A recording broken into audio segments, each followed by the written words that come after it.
Jean Dosset, c'était autant Royer que Dosset, je crois, enfin peu importe.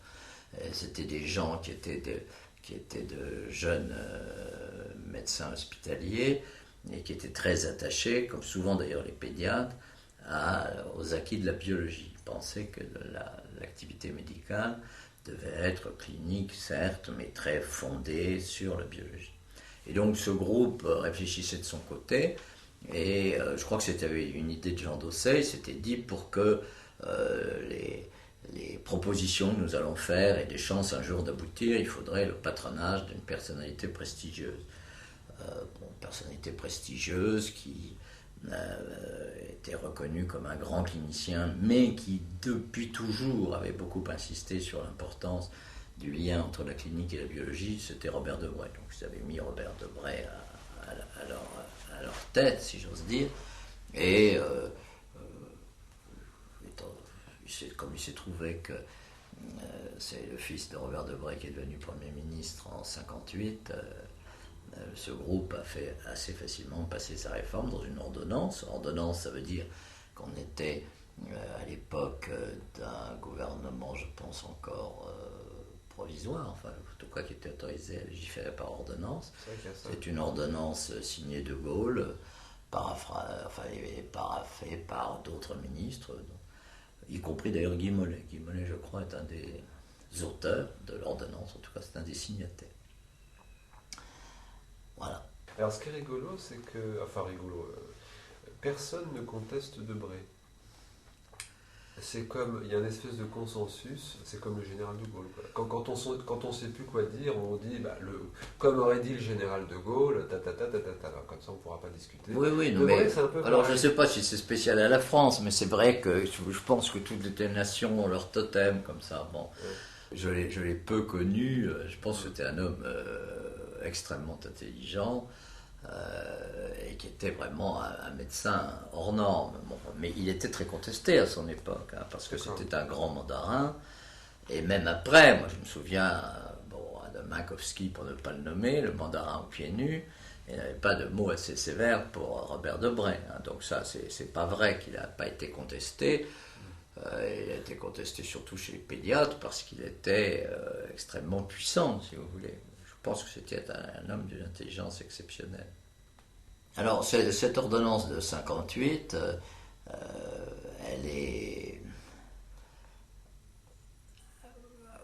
elle comprend très peu d'articles, et elle, finalement, si on voulait bien résumer les choses, elle consiste à dire, en fait, on ne fait comme aux États-Unis.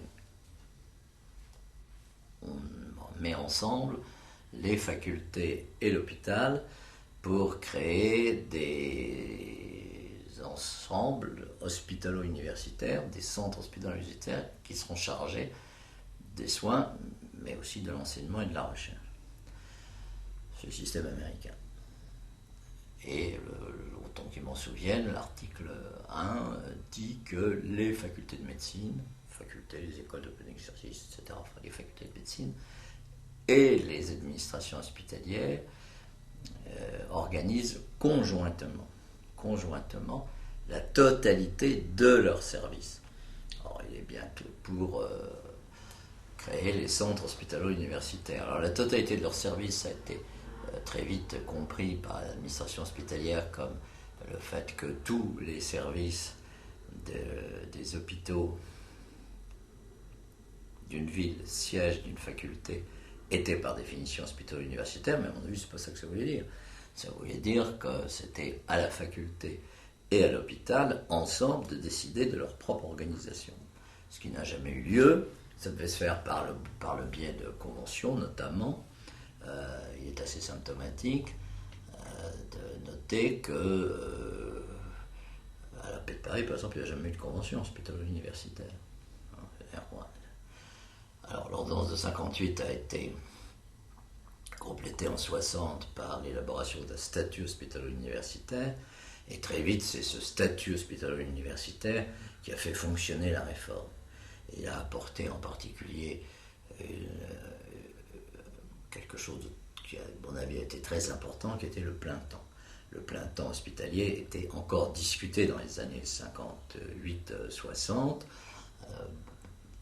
a apporté d'ailleurs très progressivement, car on se méfiait de l'opposition d'un certain nombre de médecins hospitaliers, mais en gros, c'est le statut hospitalier universitaire qui a fait que les médecins à l'hôpital public sont devenus des personnels plein temps, et qui a quand même été un point extrêmement important de la réforme de Bray. Ça a été un point beaucoup plus important que l'organisation de l'enseignement, qui n'a pas été énormément modifiée par la réforme de Bray. Pour beaucoup de gens, l'enseignement, c'était l'affaire des hôpitaux. Et puis après tout, le compagnonnage étant la meilleure manière d'enseigner, on ne voit pas en quoi quelqu'un de temps plein dans les hôpitaux aurait besoin de faire des cours. Voilà. Non, mais je suis d'accord, mais vous allez vite, quoi. Non, mais ça suppose à ce moment-là qu'on organise l'enseignement dans l'hôpital. Bien sûr, mais simplement pour ça, il lui fallut que d'un côté, disons, la faculté pour simplifier, et de l'autre l'hôpital, ait envie de mettre ce sujet sur la table. Or, je n'ai jamais vu qu'on l'ait mise une seule fois sur la table. Non, jamais. L'ordonnance de 58 en tant que texte législatif n'a pas été appliquée. Donc, en ce sens, on peut dire que c'est un échec, puisqu'il n'est pas appliqué. Il n'est pas appliqué dans la mesure où, en fait, l'hôpital s'est modifié, mais n'a pas du tout cherché à coopérer en quoi que ce soit avec les facultés, ou l'enseignement, ou l'enseignement et la recherche, si vous voulez. La littérature de l'hôpital public sur la recherche, c'est assez pauvre, quand vous la regardez de près. Donc, il allait rester l'hôpital, point. Or, la création du CHU, c'était justement de faire un ensemble consacré à l'hôpital, certes, mais aussi à l'enseignement et aussi à la recherche. Alors, les hôpitaux, eux, ont beaucoup changé en 50 ans. C'est vrai que c'est dans les années qui ont suivi l'ordonnance de 58 qu'on a vu apparaître en France un assez grand nombre d'hôpitaux. Et quand je dis on a vu apparaître, c'est au sens propre. Je pense que ce qui a été construit à cette époque, dans les années 60, a modifié le paysage français quand même. Quand vous vous promenez en France, vous voyez ces grands ensembles, ces grands bâtiments qui affirment l'importance de l'hôpital dans la cité. Quand vous prenez le TGV pour aller à Marseille, que vous prenez le train, quand vous passez au large de Villeneuve-Saint-Georges, le bâtiment que vous voyez, pourtant vous êtes à 2 km, c'est l'hôpital de Villeneuve-Saint-Georges. Et des hôpitaux comme ça, ces grosses barres, ou ces gros immeubles de grande hauteur, comme le CHU de Caen, etc., sont des bâtiments qui datent de cette époque. Il y a eu un développement hospitalier considérable qui s'est traduit dans l'architecture hospitalière. Alors, il faut dire qu'on avait beaucoup de retard. Je crois que dans le discours que tiennent beaucoup de gens sur les progrès de la médecine, ils ont tendance à parler de la médecine comme d'un tout. Or, les grands progrès, ils sont essentiellement liés au progrès de la chirurgie. Il n'y a que la chirurgie qui guérit. Il y a une vieille distinction qu'avait faisait Hippocrate. Hippocrate distinguait la chirurgie, il disait ce qui peut être guéri par le fer, la médecine, ce qui peut être guéri par le poison, le médicament, et ce qui peut être guéri par le feu, disons la radiothérapie. Eh bien, aujourd'hui, il y a très peu de choses qui sont guéries par les médicaments quand vous regardez de près. Et finalement, l'industrie pharmaceutique délivre beaucoup plus de médicaments, et c'est sans doute son intérêt, mais je ne pense pas que c'est pour ça. Beaucoup plus de médicaments pour des maladies chroniques qui ne guérissent jamais, le diabète, ou éventuellement pour prévenir, ce qui est une nouvelle fonction du médicament. Abaisser le cholestérol, abaisser la tension artérielle, etc. Enfin, des affaires chroniques, mais qui ne guérissent pas. Vous pouvez prendre tous les médicaments que vous voulez contre la tension, vous restez un hypertendu. tous les médicaments que vous voulez contre le diabète ou la maladie d'Addison, vous restez un addisonien ou un diabétique. On ne parle pas du cancer qui ne guérit pas quand il n'est pas opéré.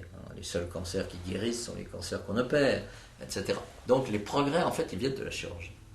Et la chirurgie a beaucoup évolué parce qu'elle est devenue... elle a énormément changé, je trouve, en 50 ans, avec des progrès considérables de l'anesthésie qu'on ne souligne pas assez.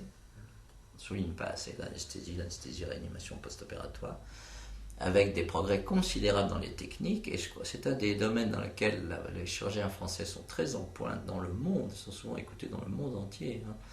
Lorsqu'ils font de la chirurgie mini-invasive,